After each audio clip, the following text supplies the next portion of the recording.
a mother goddess named Tiamat, and Enlil with a being named Marduk. However, as you will soon see, there are significant differences in the way that these goddesses are portrayed in the literature. Things are about to get very interesting. The Babylonian Epic of creation begins with the primordial god and goddess, Apsu and Tiamat. These two are described as the god of fresh water and the goddess of salt water, which is commonly interpreted to be not as physical water, but primordial substance in the early universe. However, Apsu is sometimes seen as the freshwater aquifers underneath Mesopotamia, and Tiamat being the saltwater sea. In the story, Apsu also has a vizier, whose name is Mumu. Together, Apsu and Tiamat mingle their waters, and they create two deities, Lamu and Lahamu. As they are growing, two more deities are created, Anshar and Kishar, who excelled beyond the first two. Anshar and Kishar form Anu, who is quite powerful himself, who then begets Ea.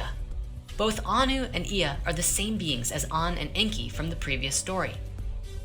All of these newly created children make a ton of noise and problems, surging back and forth and disturbing Tiamat's belly. Even Apsu believes their behavior is loathsome. Apsu declares that he's going to destroy these children and end their annoying ways. Tiamat says, "No, don't do that. Be patient with our children," and is very upset that Apsu wants to kill them. Mumu, on the other hand, is very supportive and encouraging of Apsu's plan. These children find out about Apsu's intent. With fear of imminent death, the children go to one of their own, the resourceful Ea, who performs some magic so that Apsu drops into an eternal sleep, subduing all of his power and effectively killing him. Ea then chains Mumu up as a prisoner and takes the throne of Apsu. He names his new king's chamber after Apsu, and it is here that he and his wife Damkina, who is often related with Ki from the original Sumerian story, give birth to a new god called Marduk. Marduk is a very interesting character, for it says that he was very manly with remarkable divinity. It also says that he had 4 eyes and 4 ears, and that he breathed fire when he moved his lips. Howdy. Anu gives Marduk something called the 4 winds as well, and by the power of the 4 winds, a wave of intention is sent towards Tiamat to cause her upset and frustration. Soon after this, Tiamat is told by the gods that when her husband was slain, she did nothing, and now she too will be punished. The result of this is that Tiamat summons a small army of 11 monsters and dragons around her, who all had very curious names.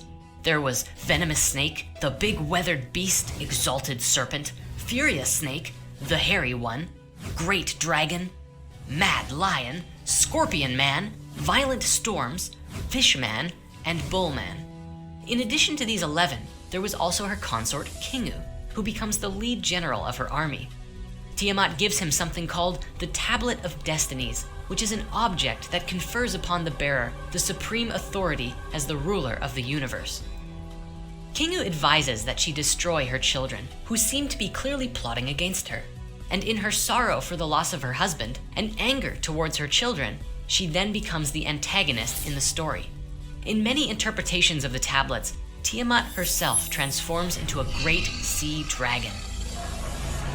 Ea speaks with Anshar and asks for advice, and Anshar basically says, "Ea, you started it. You killed her husband and you made her really mad.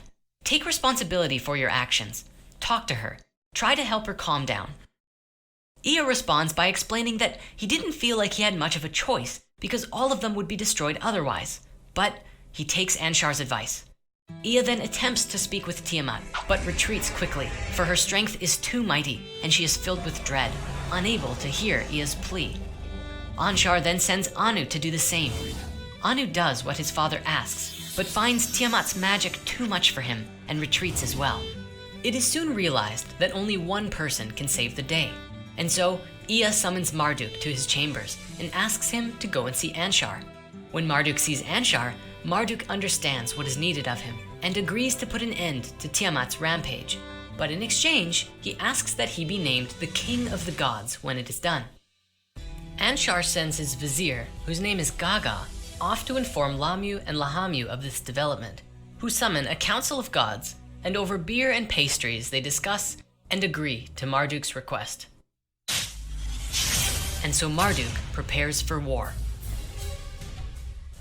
Marduk arms himself with a number of weapons: a net, a bow with some arrows, a club, and in addition to his 4 winds, also creates 3 more: the evil wind, the dust storm, and the tempest. He also brings with him the storm flood, his mightiest weapon, and he rode a chariot of irresistible storm, which were pulled by 4 steeds: the destroyer, the merciless, the trampler, and the fleet. As he approached Tiamat, Marduk observed Kingu and his shining Tablet of Destinies. As Marduk looked, his determination fell, and he faltered. Many of his divine aides who were marching at his side saw the warrior, and their vision went dim. How could they even stand a chance? Summoning his courage, Marduk hurls the storm flood at Tiamat and yells something to the effect of, "Tiamat, why are you aggressive and arrogant and strive to provoke battle? Against all of the gods you have stirred up and established trouble. Deploy your troops, secure your weapons. You and I will take our stand and do battle." When Tiamat heard this, she went insane. A great celestial battle commenced. When Marduk gets close enough to Tiamat, he first traps her in his net. Then, he shoots the evil wind at her face, who opens her mouth to swallow it, but she is unable to, and it holds her mouth open. He then shoots an arrow into her belly, which cuts through her insides and extinguishes her life. Marduk then binds up her small army, who are now cowering in fear, and retrieves the Tablet of Destinies from Kingu. Then, he returns to Tiamat, and with his merciless club, crushes her head, and then cuts her in 2. Half of her body is used to create the earth, and the other half is used to create the heavens. Following this, Marduk is crowned the king of the gods. He positions 500 gods on the earth and 300 in the heavens, and the city of Babylon is created in his honor, and the other gods praise him. Marduk conceives a desire to accomplish clever things, and he announces that using divine blood, he will create a new being called man, who will continue the work of the gods so that they may all rest and be peaceful. Ea proposes that one of Tiamat's defeated warrior gods be used for the blood, and so Marduk asks the gods who caused Tiamat to rebel and instigate warfare. The gods respond that it was Kingu, and so they bring him forth, bounded up, and slay him. Kingu's blood is then mixed with clay from the earth, and with this mixture, Ea and his wife, the birth goddess, created humans. Ea doesn't want to make them exactly as the gods, but gives them many abilities and traits, but withholds immortality. On them, Marduk imposes labor, commanding that they serve the gods by their work in the fields and cities, and provide offerings and worship regularly. Our story comes to a grand finale and ends with Marduk being given 50 names by which he can be worshipped, and reminding people that against Marduk, no one else can face him, for he is the supreme ruler of the universe.